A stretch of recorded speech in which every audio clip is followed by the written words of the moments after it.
रांगोळी हा शब्द ऐकला की आपल्या डोळ्यासमोर चमकणारे रंग, रंगबिरंगी फुलं येतात. पण या रंगांमध्ये लपलेली घातक रसायनं तुमचं, आमचं आरोग्य आणि पर्यावरण सगळंच धोक्यात टाकतात. पारंपरिक रांगोळी केवळ शोभेसाठी नव्हती, तर ती आपल्या घरासाठी संरक्षण करणारी होती. तांदळाचं पीठ, हळद, कुंकू, फुलं यासारख्या नैसर्गिक पदार्थांपासून ही रांगोळी बनवली जायची. वास्तुशास्त्रानुसार घरासमोरील रांगोळी सकारात्मक ऊर्जा आकर्षित करते. ती जमीन स्वच्छ ठेवते, निसर्गाच्या चक्राला पण पोषक ठरते. त्यामुळे ती कीटकांना, पक्ष्यांना त्यांचं अन्न म्हणून बघितली जायची.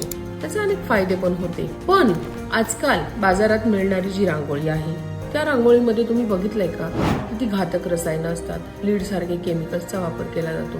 यामुळे हातांचा 2-2 दिवस रंग निघत नाही. हे केवळ प्रदूषण वाढवत नाही, तर आपल्या आरोग्यासाठी पण हानिकारक आहे. श्वसनाचे त्रास, त्वचा संबंधीचे आजार यामुळे